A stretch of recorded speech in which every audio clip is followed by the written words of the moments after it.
Voilà. Oui, alors, Stéphane, présente-toi un petit peu, Eh déjà. bien, moi, je suis Stéphane Condesco, je suis musicien, je suis auteur-compositeur, chanteur. Je joue de la guitare, de la basse, de la batterie, du clavier. Je compose des chansons qui, pour l'instant, ne passent pas à la radio. Voilà. Mais j'en ai composé plein. J'en ai composé plein, dans plein de styles. Là, je suis en train de travailler sur un morceau électro qui a été enregistré avec 4 petites filles de 10 à 12 ans qui chantent avec moi. Voilà. Donc, il y a 3 titres sur lesquels je suis en train de travailler. D'accord. Donc Alors, voilà, mais après je fais plein de styles, du reggae, du rock, t'as pu entendre du rock d'ailleurs. Enfin, ouais, voilà. tu m'as envoyé, ouais. Oui, ouais. Donc, voilà. Dis-moi, tu as habité dans le même quartier que Nicolas et Stéphane, c'est ça? Il y a longtemps. Alors, je pense que j'ai habité dans le même quartier, je sais pas où eux vivaient exactement, mais moi en tout cas j'étais dans le 13e arrondissement, rue du Méril, et en fait j'étais à 200 mètres, 300 mètres de la place Pinel, en fait, où on se donnait souvent rendez-vous avec des copains là-bas, parce que c'était là qu'on avait nos copines, et donc on se retrouvait sur cette place. Et en fait, c'est vrai que comme on a parlé d'Indochine ensemble avec toi et Léna, et ben, ça m'a rappelé cette anecdote où finalement on voyait passer Nicolas Sirkis et son frère, je pense, sur la place Pinel de temps en temps, et on les voyait rentrer dans une Renault 5 blanche.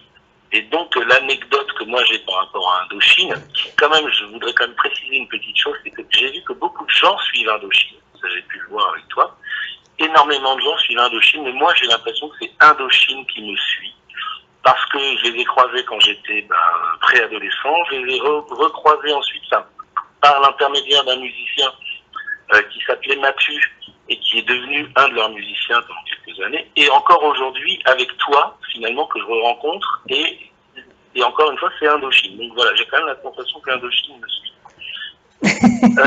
Mais bon, ceci dit, alors que moi au départ, nous on n'a pas été forcément cool, parce que nous on était de la génération téléphone, on commençait à faire de la musique, on commençait à jouer des batteries, des guitares électriques, on allait répéter au niveau du pont de Tolbiac dans les frigos en fait, de Luna Rossa, qui étaient là, qui ont déménagé aujourd'hui, mais tout ce lieu d'ailleurs qui est magnifique, qui mériterait d'ailleurs un bon coup de peinture, héberge encore des tas d'ateliers d'artistes. Et donc nous on allait là, on faisait nos répétitions là, on jouait du rock. On était vraiment de l'influence de Dylan, de Bob Marley, de Téléphone, La Bombe Humaine, Argent Trop Cher, tu vois, on était vraiment dans cette vibration-là. On écoutait Renaud, on avait tous le bandana rouge. Bah, Nicolas aussi Voilà. écoutait Renaud, hein. Tu vois, voilà, bah, j'imagine bien, oui, parce que de toute façon, tout le monde écoutait Renaud, tu vois. Et donc, on était dans cette espèce de rébellion un peu rock'n'roll, quoi. Voilà. C'était très téléphone, en fait. Et l'anecdote, c'est qu'un jour, on les a vus arriver sur la place Pinel parce qu'ils allaient rentrer dans leur voiture. Nous, on était à l'autre bout, et quand on les a vus, en gros, on leur a dit, ouais, vas-y, dégagez, ici, c'est notre place, quoi. On devait avoir, je sais pas, 14 ans, tu vois. Donc voilà, je sais même pas s'ils nous ont entendus, en fait, parce qu'ils nous ont même pas répondu. Et à mon avis, c'est parce que tout simplement, ils nous ont pas entendus. Mais voilà, c'était assez marrant de voir que nous, finalement, quand on a vu ces 2 membres d'Indochine, on a eu cette espèce de réflexe rock'n'roll de dire, nous, on veut pas être des filles, quelque part. C'était peut-être un peu ça, à l'âge qu'on avait. Et puis, ils avaient un look avec des grands manteaux noirs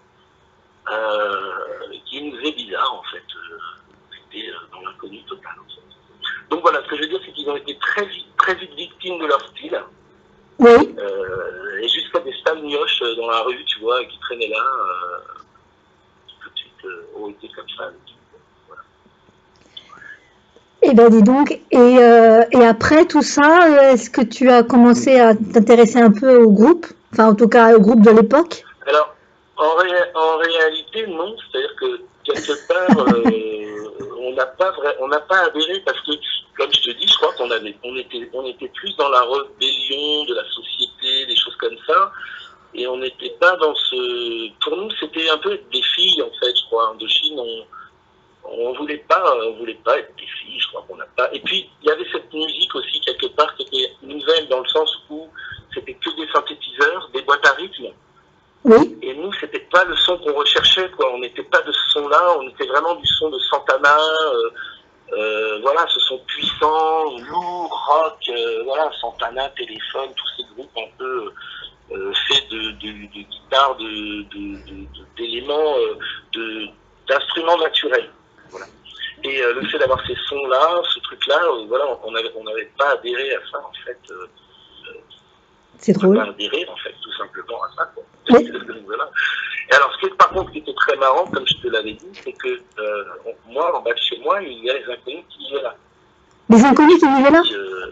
Oui, qui vivaient en bas de chez moi, en fait. Ah. Donc, les inconnus habitaient un petit appartement, deux des inconnus, je ne sais plus exactement lesquels, c'était des Bourdons, et je ne sais plus trop, je ne me rappelle plus. Mais deux des inconnus habitaient pile poil au rez-de-chaussée de l'immeuble d'à côté où moi j'étais. Et donc, ils étaient à 300 mètres de l'Indochine, en fait, sans le savoir, en vrai. Eh ben, ils ont fait beaucoup de mal à Indochine avec leur Isabelle à les yeux bleus, hein, de toute façon. Bah oui, je sais que ça enfin, j'ai pu comprendre que ça a percuté le groupe. Bon, en même temps, après, je sais pas, oui, c'est sûr que c'est des répercussions qui peuvent être difficiles. En même temps, quand des comiques rient d'un groupe, bah, c'est aussi un peu coup de pub, c'est aussi, enfin, on parle quand même du groupe, donc je pense qu'il y a quand même eu deux revers, c'est-à-dire que d'un côté, oui, en effet, c'était peut-être que ce qu'il voulait dire, c'était nous, on trouve que les sons de Indochine, les paroles de Indochine sonnent creux. Excuse-moi, il y a mon chat qui veut absolument dire quelque chose sur Indochine. Elle me lâche pas. Le chat fasse l'interview avec nous. Voilà. Voilà, d'ailleurs, j'espère que tu n'as pas coupé et qu'on est toujours en direct. Hein. Oui, on est toujours en direct, c'est pas grave, hein, c'est du vrai direct en fait. Voilà, si le chat m'accompagne dans l'interview, c'est parfait. Magnifique. Non, mais pour dire par rapport à ce que tu viens de me dire, par rapport aux inconnus, Léon Zitrone disait, quand même, c'était quand même un gros personnage, Léon Zitrone disait que quand on parle de moi en bien ou en mal, c'est pas grave, l'important c'est qu'on en parle. Mais le problème, c'est que, bah oui, c'est vrai, mais par contre, les inconnus ont quand même vachement torpillé leur carrière, quoi, à un moment donné. Torpillé leur carrière, Ben oui, parce que si j'ai bien compris, sa maison de disques, elle en voulait plus parce que justement, c'était trop on se manquait trop d'eux, quoi. Enfin, de ce que moi je sais de mon petit escabeau, je dirais, en tout cas de ce que moi j'ai pu entendre par rapport aux inconnus, c'est qu'ils ont eu en effet des différends avec les Berman et que du coup ils n'ont plus eu le droit d'exercer en tant que des inconnus, etc. Et donc ça aurait ruiné leur carrière, des inconnus on va dire. D'accord. Mais par rapport à ça, moi si tu veux, ça ne me convainc pas du tout parce que quelque part, enfin tu vois, moi je fais de la musique, il y a des artistes que j'adore. On peut en effet percuter un artiste, mais bon, un artiste il a aussi la possibilité de répondre avec son art. Et mais ils ont répondu avec leur art. Les inconnus, après, je sais pas, je suis peut-être pas inscrit dans le Star System, mais si on prend les inconnus, par exemple, je dis, ils auraient très bien peut-être remonté autre chose qui n'était pas forcément les inconnus. Est-ce qu'un artiste ne peut avoir qu'une seule bonne idée dans sa carrière? Je veux dire, non, moi je crois pas à ça. Je crois qu'un bon artiste, je veux dire, quand on prend par exemple David Bowie, que Nicolas adore, c'est un artiste qui s'est fait torpiller pendant toute sa carrière, qui a eu des problèmes avec toutes ses productions, qui se trouvait dépouillé d'argent, voilà, mais ça n'a pas empêché d'en ressortir encore plus fort et encore plus grand, parce que quelque part, avec son art, il passait au-dessus de tout ça. Vous voyez ce que je veux dire? Oui, mais... Donc c'est ça où, oui, en effet, Indochine a eu du mal avec les inconnus. Peut-être qu'ils auraient dû, j'en sais rien, c'est facile à dire, mais au contraire, créer un lien avec les inconnus. Mais ils ont comment dire, répliqué, puisqu'ils se... Oui, ils l'ont fait, sais pas, provoquer un nouvel album avec peut-être... je sais pas, quelque chose qui ressort. Stéphane, ils l'ont fait, parce qu'ils ont repris la chanson en se moquant d'eux-mêmes, et par rapport aux inconnus, et franchement, ouais, c'est vraiment, ils l'ont vraiment fait, parce que Nico, il a eu vraiment la présence d'esprit de le faire, quoi.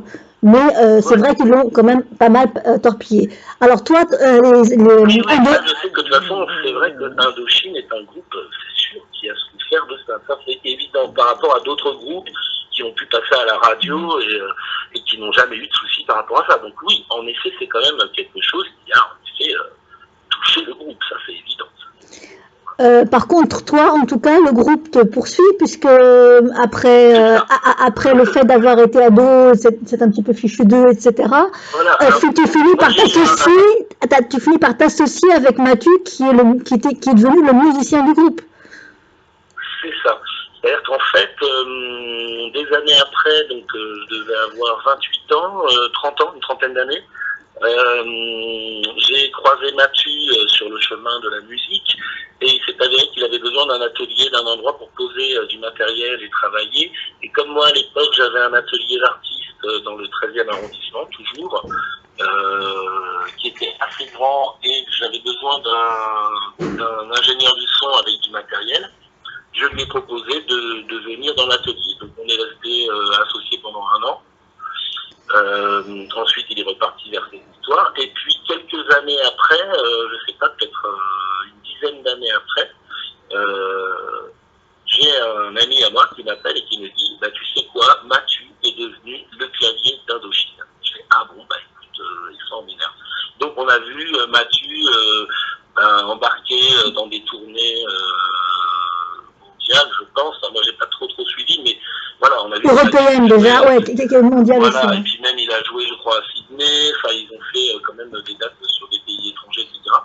Donc c'est sûr que Mathieu, ça a dû, en tout cas, j'imagine, le propulser sur des choses, voilà, lui ouvrir des portes, des super portes. Et donc, j'ai appris après, je sais pas, il y a peut-être 2 ans, je crois, ou 3 ans, où ils ont arrêté leur collaboration. Donc voilà, c'est vrai que ça a été encore une fois où finalement il y a eu un lien avec Indochine à travers Mathieu. Voilà. Que je vois plus d'ailleurs depuis longtemps. Tu sais ce qu'il devient ou pas? Pas du tout. Je sais pas du tout ce qu'il devient. J'ai pas particulièrement de ces nouvelles en fait. Ouais. Bon. Et maintenant le nouveau groupe d'Indochine, t'en penses quoi? Tu as un petit peu regardé? Parce que là, c'est pas le nouveau groupe, ce sont d'autres musiciens, voilà, oui. depuis 10 ans à peu près. Bah, j'ai regardé, déjà c'était bien de pouvoir voir des choses comme ça en France sur ce groupe qui est pas mal à l'international. Mais voilà, c'est du gros show, quoi. C'est de l'événementiel, c'est de la grosse production, c'est de la grosse machinerie. Moi, j'ai travaillé comme électro dans différentes salles de spectacle, donc je connais aussi le côté technique. J'ai travaillé à l'Opéra Bastille pendant des années, où c'est aussi des grosses machineries. Voilà, c'est vrai que quand on va voir Indochine, je pense qu'on ne peut pas rester indifférent. C'est vraiment de la grosse mécanique, du gros spectacle. Est-ce que justement... C'est super de faire exister des choses comme ça. Parce que c'est vrai que dans le spectacle, c'est bien aussi qu'il y ait des choses comme ça, qu'il y ait des dimensions gigantesques, parce que le spectacle et la technique permettent de faire des choses comme ça. J'ai vu qu'ils faisaient des places à 45 €. Bah écoutez, c'est super, parce qu'en effet... 40 €. 50 €. Non, 40. À 40 €. Je veux dire, c'est vrai que quand on voit le prix des places des salles de spectacle à Paris, c'est juste scandaleux. Voilà, scandaleux pour une famille de 4 qui va aller voir un spectacle, que ce soit à l'Opéra Bastille, que ce soit à Bercy ou à la Comédie Française, c'est une ruine. Donc cette ouverture culturelle, elle manque vraiment. Et c'est vrai qu'il y a des tas de groupes qui sont très riches, qui gagnent beaucoup d'argent grâce à leur public, et qui des fois devraient peut-être justement prendre l'exemple de ce groupe Indochine, qui propose des places à 40 €. Voilà, sachant que quand même... 40 à 45, voilà. 40 la fosse, 45 les gradins. Même si on dit 50 €, pour une famille de 4 personnes, c'est 200 €, ça reste malgré tout un budget. Donc c'est bien de le faire. Voilà, parce qu'il y a des tas de gens qui aujourd'hui à Paris ne sont jamais allés à Bercy, tout simplement, ou à l'Opéra Bastille, ou autre, tout simplement parce qu'ils n'ont pas les moyens d'y aller. Donc c'est super de proposer un show aussi gros à ce tarif-là. Voilà. Ben, Et dans cette démarche-là, j'accompagne à 250% Nicolas Sierki. ah, ben ça a changé depuis la place Pinel, alors, hein? Moi, mon groupe s'appelait Les Terriens. Le groupe, voilà, il s'appelait Les Terriens. Et justement, parce qu'on avait, en tout cas moi, j'avais envie dans cette histoire, et j'en ai toujours envie, d'avoir ce message au niveau culturel de l'ouverture à tous. Ben, ça va très bien. Toi, les Terriens, lui, il ne parle que de la nouvelle galaxie, de nous emporter dans une autre galaxie. C'est pas mal comme contraste tous les deux. De toute façon, à partir du moment où tu t'appelles les Terriens, enfin moi c'est ce que je me suis rendu compte, forcément tu englobes l'univers, tu pars dans l'espace en fait, parce que tu vois la Terre de loin, et pour la voir de loin, tu es forcément dans l'espace, tu regardes la Terre, tu vois. Donc oui, ce côté très spatial dans ce spectacle, quoi, justement, très dans les étoiles, ça fait du bien aux gens, parce que les gens, ils ont besoin justement de décoller, il n'y a pas assez de choses qui permettent aujourd'hui aux gens de décoller, et d'ailleurs ils se gavent d'antidépresseurs à cause de ça. Donc oui, en effet, il faut faire un appel aux artistes qui sont sur la place, qui ont la chance de faire ces métiers-là, pour que eux aussi permettent de faire décoller les gens à des prix abordables, on se dira. Voilà. Bah, oui, de toute façon... Donc, très beau spectacle, éclairage super, décor super, création super, voilà. Voilà, il n'y a rien à dire. Et s'il revenait au spectacle d'avant, c'est-à-dire sans tout ça, qu'est-ce que tu en penserais? C'est-à-dire un groupe de rock sur scène, quoi, voilà. Je me dis, ah putain, ils ont les moyens, les salauds. Mais après, je me dirais, ouais, ça envoie. Enfin, tu vois, à un moment donné, voilà, ça envoie. On aime ou on n'aime pas, mais tu peux pas dire que les gars se sont pas investis dans leur histoire. Et à l'intérieur, il y aura forcément du bon. Tu vois. Enfin, moi, c'est ce que je crois. Donc, je découvrirais Indochine arriver aujourd'hui, je me dirais, bah, c'est super, parce que c'est quand même, voilà, on commence à donner des moyens à des groupes. Et tu vois, je serais naïf, en fait. Et je me dirais, voilà, c'est super, la musique a une place aussi, quoi. Parce que c'est vrai que Indochine génère cette espèce d'événement exceptionnel, en fait. De par son prix, de par son spectacle, de par son investissement humain, parce qu'on sent des humains derrière. Et maintenant, quelle est la place... Donc j'en penserais du bien, tu vois ce que je veux dire? Ouais. Et maintenant, quelle est la place qu'Indochine a dans la musique de nos jours en France, à ton avis? En dehors du fait de faire beaucoup d'entrées, évidemment, et de remplir les stades et les salles de spectacles énormes, que ce soit du gigantisme, ce qu'ils font, la vraie place d'Indochine, c'est quoi dans la musique? Alors, tu sais, la musique, quand tu parles à un musicien, ça va de la préhistoire jusqu'à aujourd'hui. Non, mais la musique française, je sais ça, le showbiz français à la rigueur, en gros. D'accord, mais il y a quand même la préhistoire dans la France. Hein. Donc, je veux dire, et d'ailleurs, je pense que quand tu étudies la musique préhistorique en France et en Afrique, ce ne sera pas la même. Mais la musique a existé depuis le début, tu vois. Donc, quand tu me demandes quelle est la place d'Indochine dans la musique, pour moi, c'est très difficile de te répondre honnêtement parce que je m'intéresse vraiment à la musique depuis la préhistoire, en fait. Mais je pense que la place d'Indochine, quelque part, la réponse, elle est dans Indochine même. C'est-à-dire que justement, Indochine revient, Indochine fait la une, Indochine vend des albums, Indochine fonctionne, tu vois. Donc Indochine a sa place dans la musique. La réponse est justement dans ce qu'ils ont fait. Et c'est ça, c'est ce que je te disais tout à l'heure, c'est ce qui est intéressant justement. Peu importe les inconnus, on s'en tape, il y a ce qu'on fait. Et c'est ça qui est intéressant, tu vois. Et là, je pense que ils font quelque chose, ils ont fait quelque chose en ce moment, ils ont réussi à créer un événement. Et c'est super. Et donc leur place, elle est posée d'elle-même, si tu veux, tu vois. Demain, Indochine n'a aucune raison de disparaître. Je pense qu'au contraire, ils vont continuer d'évoluer. Donc, Ils vont... Donc la place d'Indochine, ils l'ont déjà depuis longtemps, je pense, dans la musique française. Enfin, tu vois, Indochine, c'est un groupe. Moi, je me suis jamais dit, tiens, Indochine, c'est pas un groupe français ou c'est un groupe qui va s'arrêter. Mais tout a une fin. Un jour, Indochine va finir quand même. Indochine va finir, oui et non, parce que Indochine sera dans le rêve des gens, tu vois. Il y a des artistes qui sont morts depuis des années et qui continuent d'exister encore à travers des gens qui les écoutent encore ou qui les lisent encore. Enfin, donc, non, je pense qu'ils ont quand même réussi dans la musique française à marquer quelque chose de par leur style sur lequel ils sont restés et ils ont eu raison de ça parce que c'est eux ont envie de défendre. Donc aujourd'hui, après, si tu veux, le truc en plus, c'est que Indochine, c'est un groupe, contrairement à beaucoup de groupes français, je pense, qui s'est vraiment exporté, tu vois, qui a vraiment eu du succès aussi à l'étranger. Donc, on le voit avec des acteurs français qui vont jouer aux États-Unis, etc. C'est vrai que la France, elle se diffuse pas, quoi, au niveau international. Mais on est quand même assez en retard, je trouve, à ce niveau-là, quoi. Les Anglais ont compris le truc, ça fait longtemps qu'ils utilisent, entre guillemets, la richesse artistique qu'ils ont au travers des artistes qui présentent à eux, et ils les développent dans le monde entier. Nous, en France, les artistes qui sont connus dans le monde entier, on les compte sur le doigt d'une main. Et à l'intérieur, il y aura Edith Piaf, etc.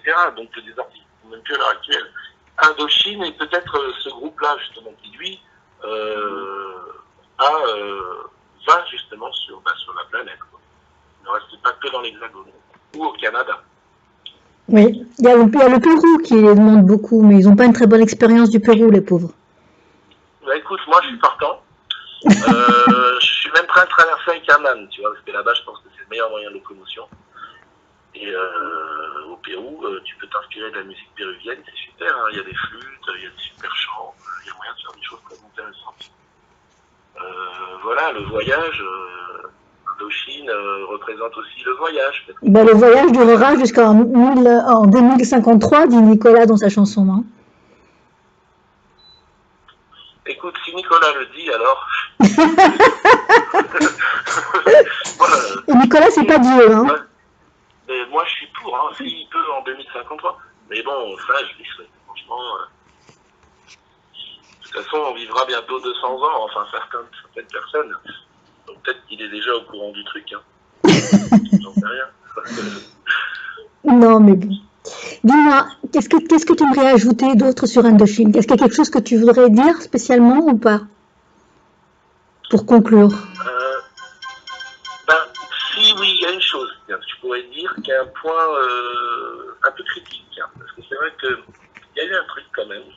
Alors, je ne veux pas rentrer dans les débats de prod et tout ça, j'en sais rien. Mais justement, quand Nicolas Sirkis propose des places à 45 euros, 50 euros, etc., bon, c'est super et tout, c'est génial, tout ça. Mais où j'ai été un peu choqué, c'est sur la première partie, où tu m'as appris qu'il diffusait des clips qu'il aimait bien. Ça, par exemple, alors bon, il a peut-être été pris de court de temps, quand on fait des gros trucs comme ça, on travaille beaucoup, on a 1000 questions qui sont posées à la seconde à laquelle il faut répondre. Au fait, c'est ce que les fans appellent l'indociné. Pardon? C'est ce que les fans appellent l'indociné. La diffusion des clips. En attendant, moi, ce que je peux dire, c'est que par rapport à ça, il y a énormément d'artistes qui aimeraient jouer à Bercy. Enfin, je veux dire, il faut être réaliste. Et puis donner la possibilité à un artiste de jouer à Bercy, ou ailleurs, hein, d'ailleurs, dans des grosses salles, c'est aussi la possibilité de donner une voix, quelqu'un qui a quelque chose à dire et qui va venir pouvoir le dire aussi, et donc donner une voix supplémentaire. Voilà, c'est aussi ça. Et passer des clips qu'on peut retrouver sur YouTube, bon, je trouve ça un peu dommage. Honnêtement. Alors je t'explique un truc, Stéphane, c'est que Nicolas a toujours. Voilà.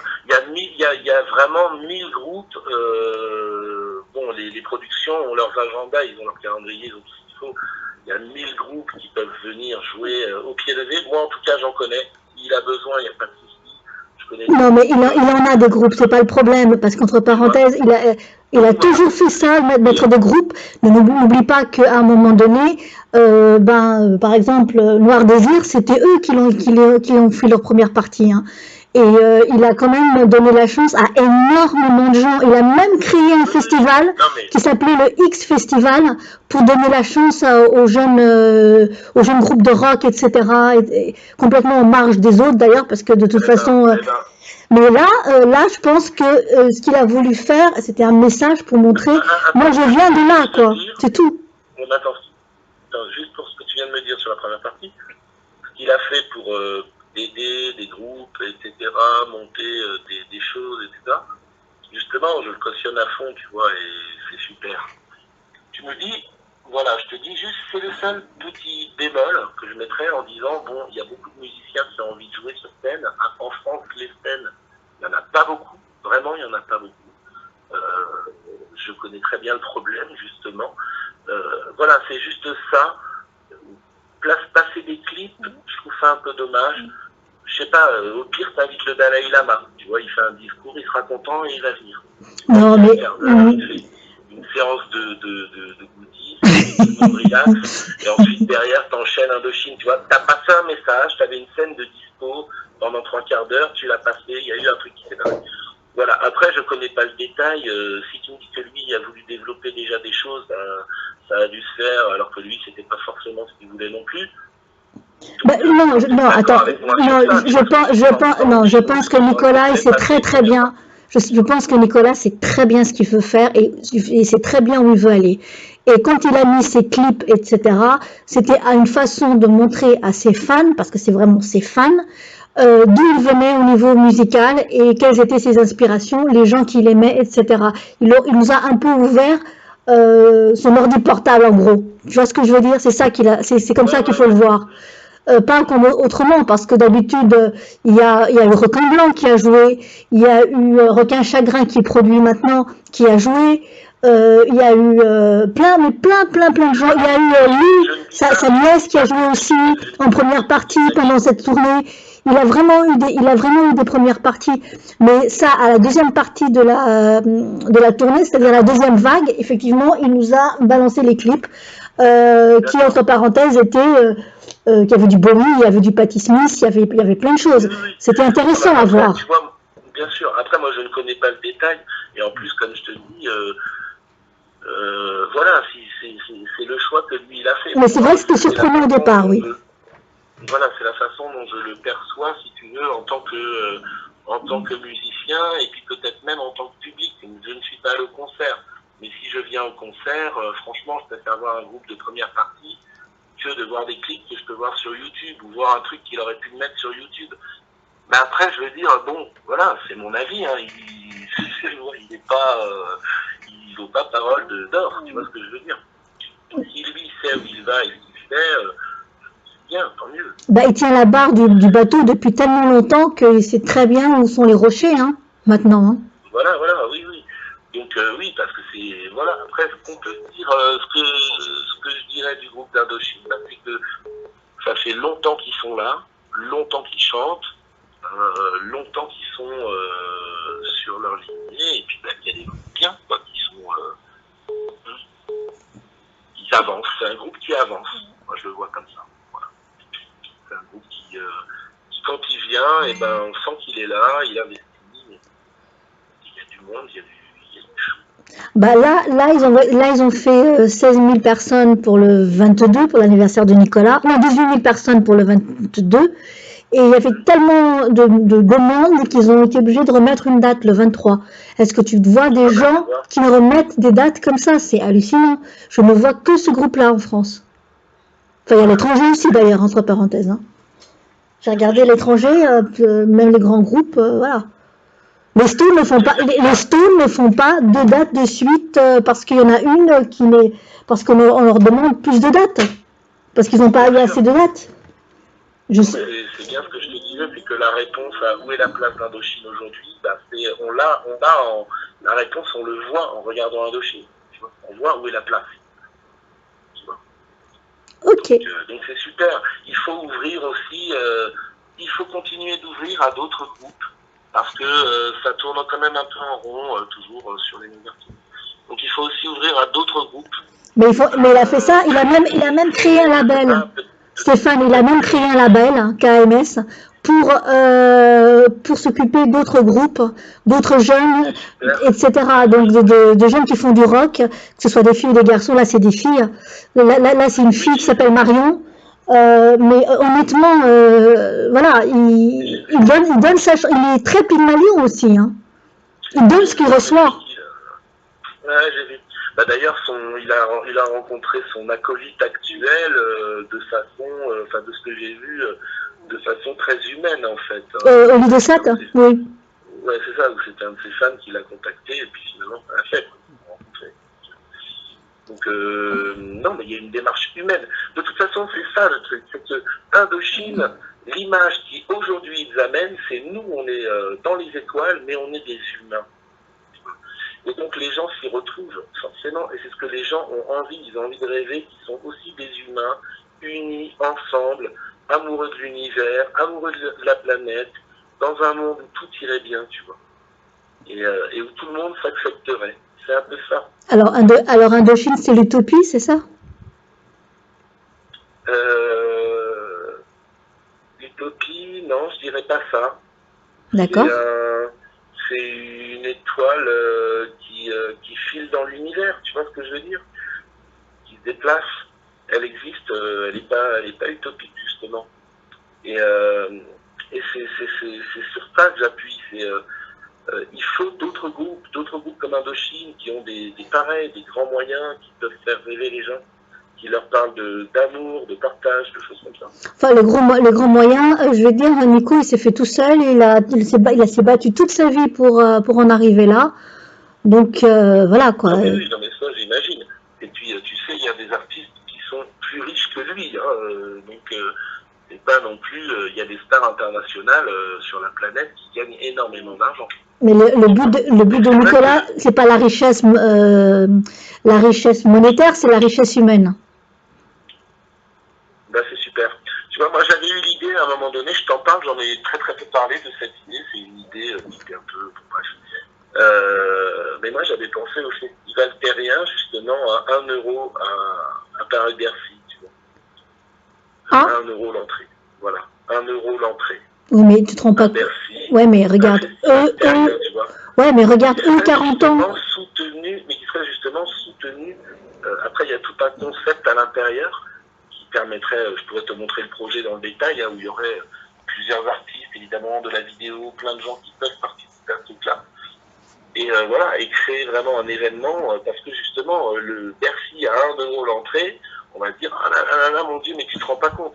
Alors qu'en réalité, je veux dire, avec tout l'argent que les artistes peuvent engendrer depuis des années, tous les budgets de la culture qui partent un peu, hein, voilà, je crois que Bercy appartient quand même une partie à l'État, hein, à Paris, donc on pourrait très bien créer un festival terrien à 1 euro l'entrée à Bercy, qui dure un jour ou deux, vous voyez, où tout le monde peut venir à Bercy regarder des groupes qui se succèdent, voilà, qui rentrent, qui restent 2 heures, 3 heures, et puis qui ressortent, et puis voilà, c'est utopique. Bah oui, non, c'est pas si utopique que ça, parce que moi j'ai une devise qui est quand on veut, on peut.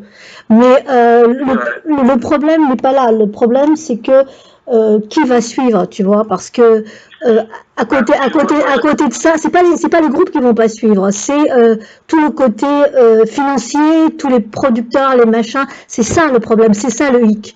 Parce que Nico, par exemple, il fait des places à 40 euros, mais il se bat pour les faire. Et je peux te dire que ça doit pas être facile, parce que de toute façon, le show coûte extrêmement cher. Il a dit lui-même l'autre jour que ça coûte la peau du cul, comme il le dit, et que effectivement, les gens sont pas prêts à ne pas gagner d'argent ou pas assez d'argent sur ça. Donc tout est sur son dos. Tout.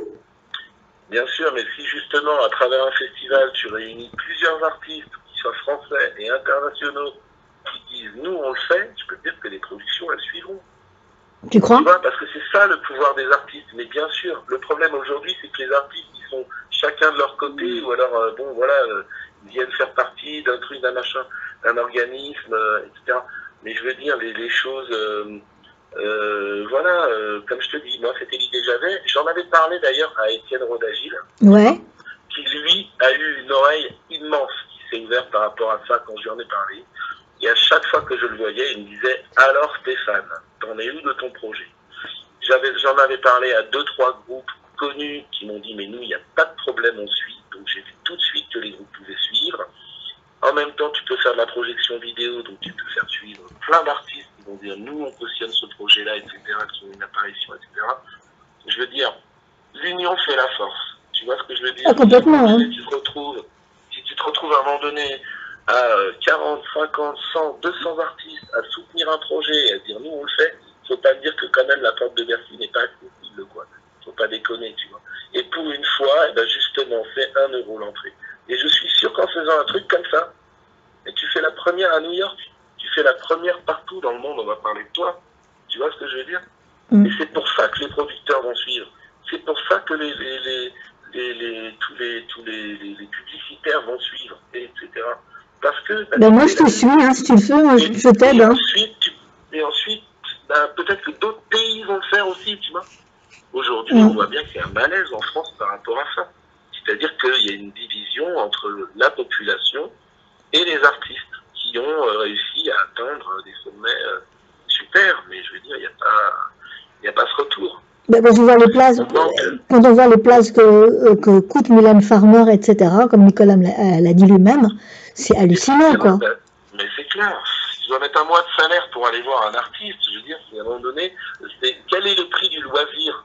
On met tellement d'argent dans des choses inutiles, on n'a pas compris encore que le loisir fonctionne.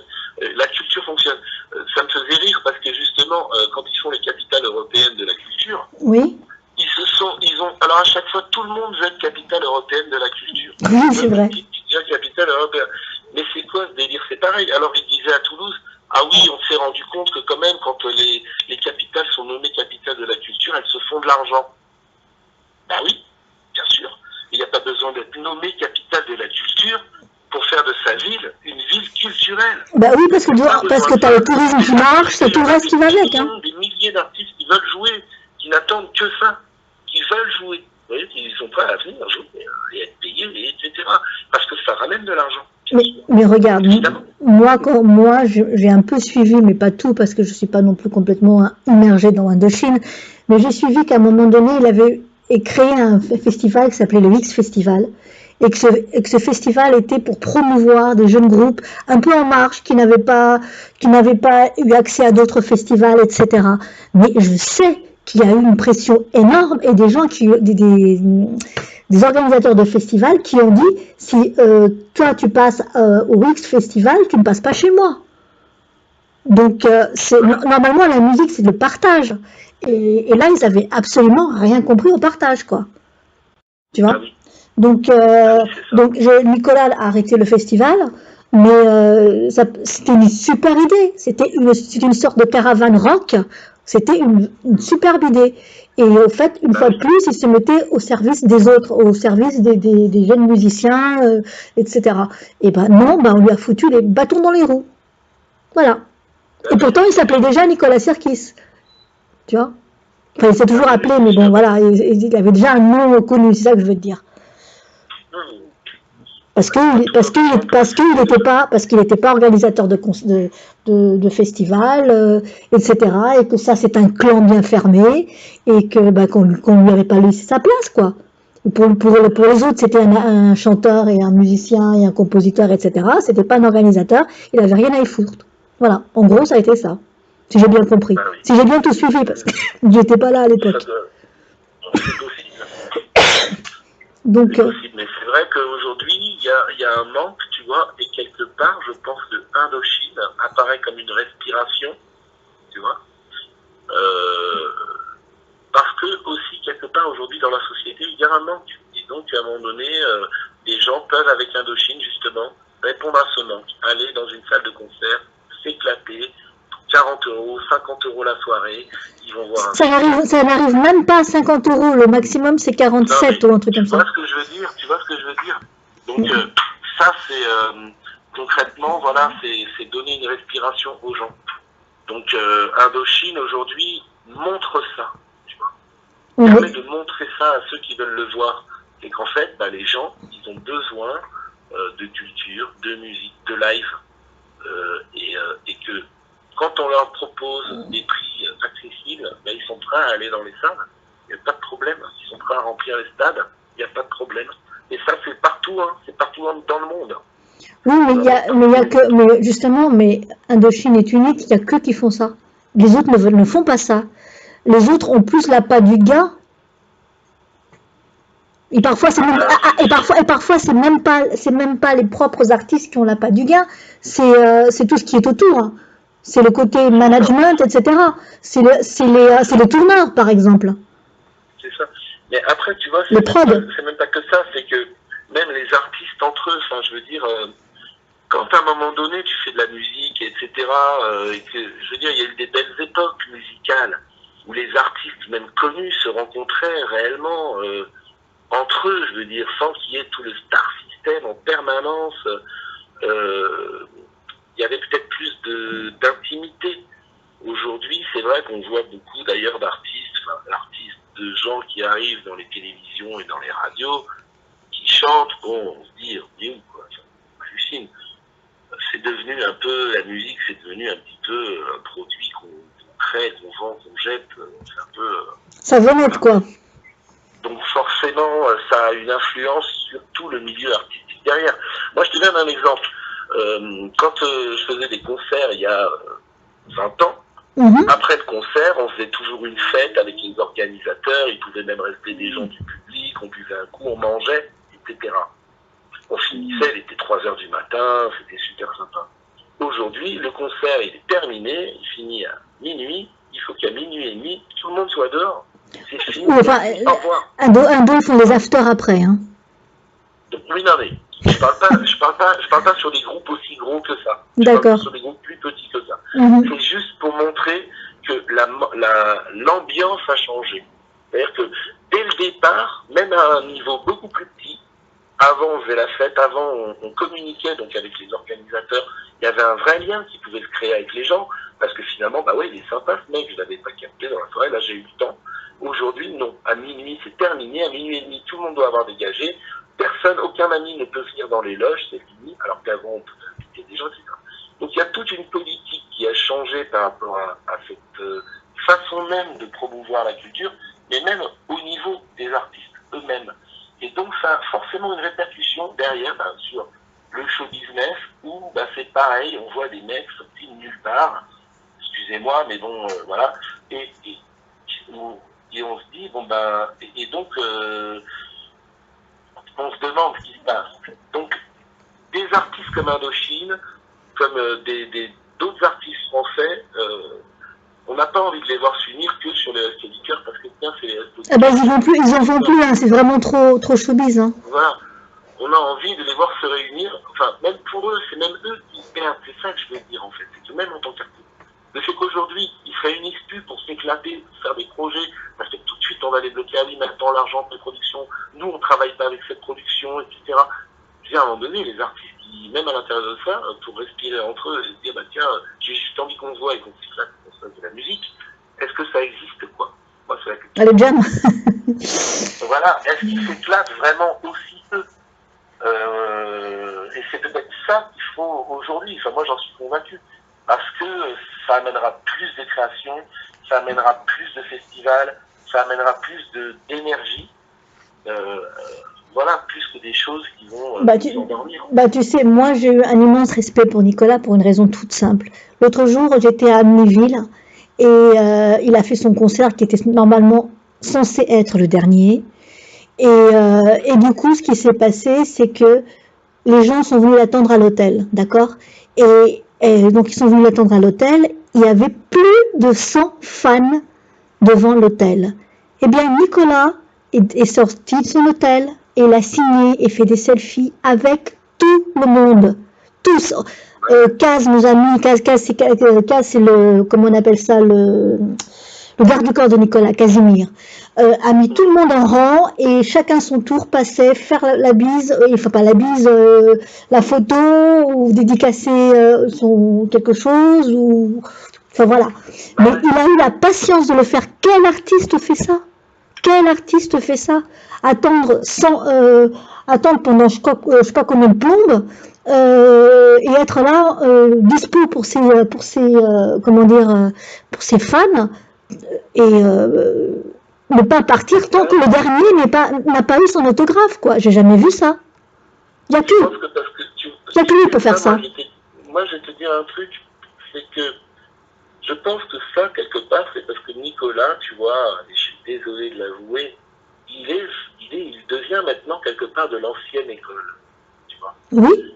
Et c'est vrai que dans cette ancienne école, quand tu vas au contact des gens, de ton public, qui a kiffé et qui a adoré ce que tu as fait, et toi, tu as adoré jouer et ressentir aussi ton public, parce que c'est un vrai échange, hein, c'est pas que Nicolas, c'est les deux qui se renvoient, et c'est super cette énergie-là. C'est un truc extraordinaire.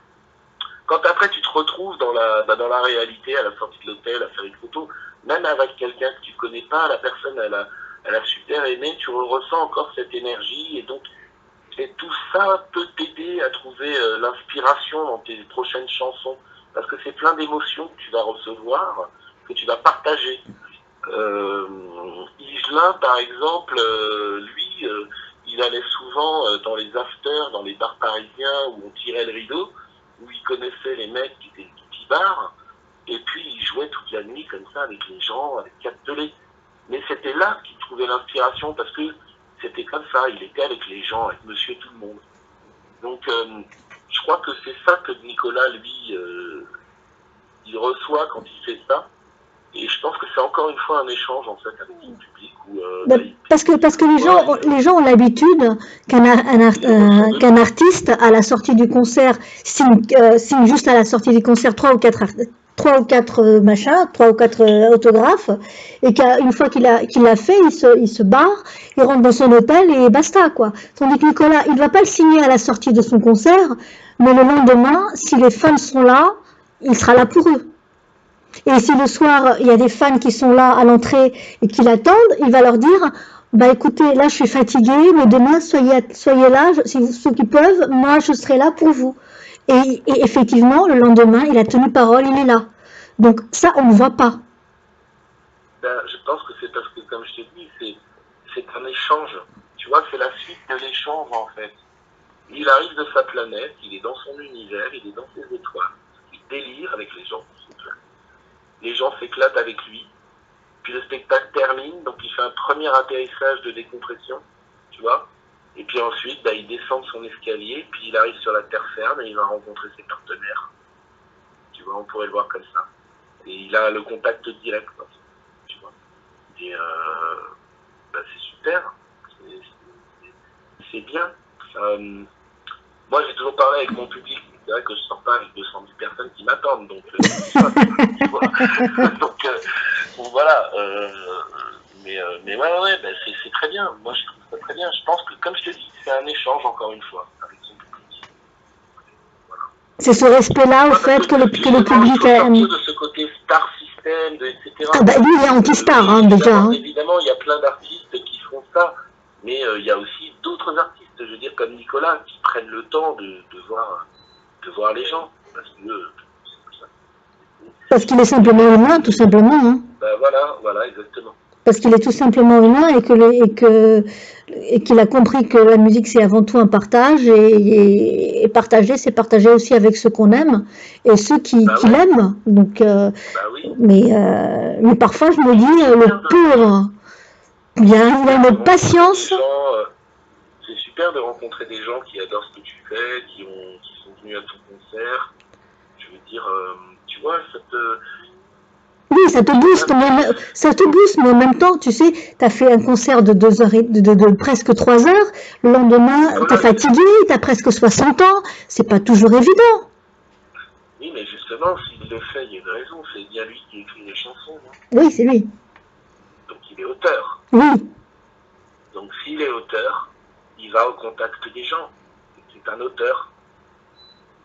Tu vois, je vais dire à un moment donné, je te dis, je crois que c'est encore une fois un vrai échange.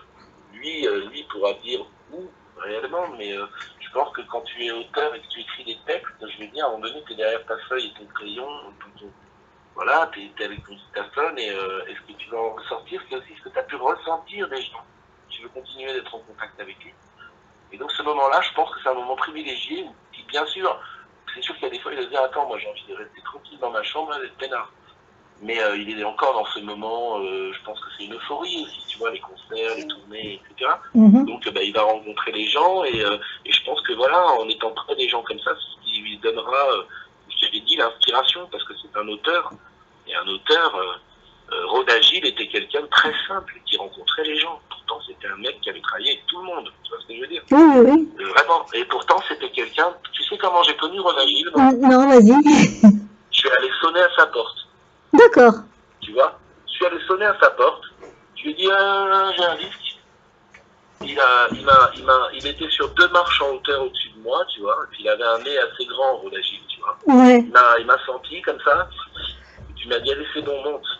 Et du coup, on est devenu, on s'est connus comme ça. Et il m'a reçu, dans ta cuisine, super sympa. Il m'a dit, on se tutoie, machin. Voilà. Et puis après, on s'est revus et revus. Donc tu vois, c'est des artistes qui sont des auteurs et je pense que d'être en contact avec les gens, voilà, ça leur amène aussi quelque chose. Au fait, tout est une question de contact humain et de simplicité finalement. Bah oui, c'est ça. Et c'est ce que justement Indochine, pour terminer là, c'est ce que justement Indochine a et que les fans revendiquent le plus, c'est ce contact qu'ils ont avec eux. Et c'est surtout cette simplicité que Nicolas a avec les gens et ce véritable amour qu'il a pour son public. Il le dit lui-même, le public c'est ma deuxième famille, quoi. Voilà. Exactement, ça s'appelle l'ouverture. C'est-à-dire que Indochine est un groupe qui est ouvert à son public. Et ça c'est super. Qui communique réellement avec, jusqu'en bas de l'hôtel. Ben voilà, la messe est dite, comme on dit. Exemplaire, groupe exemplaire, ok? Et que tout le monde en prenne vraiment exemplaire sur la prestation, parce qu'on ne peut pas avoir envie de faire un concert comme ça quand on n'aime pas ce qu'on fait. Je veux dire, quand on voit ce qu'il a fait, il y a peut-être des gens qui diront ah ouais mais c'est nul. Peu importe. Lui, il y a mis du cœur. Ce qu'il a fait, il s'est donné. C'est pas un truc à moitié. Il a pas mis 2 projecteurs et demi. Il s'est vraiment pris la tête. Voilà, il a voulu donner quelque chose et il a réussi. Et bien tant mieux, parce que c'est bien de voir que les gens qui sont capables de donner réussissent. Ça change. Ça change, hein. Donc, vive l'ouverture. Eh ben dis donc, ça a changé ta façon de le voir depuis la place Pinel. Et bravo Indochine. Ça a changé la façon que tu as de le voir depuis la place Pinel, dis donc. Ah bah c'est sûr. Quand j'ai vu la place Pinel, il est passé, ça devait être l'hiver, il avait son long manteau noir et je me suis dit c'est un corbeau. Tu vois, voilà, il est musique avec des sons bizarres. Voilà, mais bon, justement, c'est bien de voir cette évolution. Et puis en plus, à l'époque, comme je te dis, il roulait en Renault 5 blanche. Il n'était pas en Rolls-Royce, je veux dire. Bah, il roule toujours pas en Rolls-Royce, ne t'inquiète pas. C'est aussi tout ça, je pense, qui fait qu'aujourd'hui, il a conscience de ça. Il y a aujourd'hui trop d'artistes qui sont des fils d'eux, des copains d'eux, des fils d'industriels dont on ne sait pas quoi faire, qui ne pourront pas prendre la relève, alors on les case dans les Starac. Je veux dire, voilà. Nicolas Sirkis, c'est un artiste. On aime ou on n'aime pas, mais c'est un artiste, c'est quelqu'un du cœur, il donne et il reçoit, et tant mieux. Merci. Et je t'en prie, Elena, c'est un plaisir.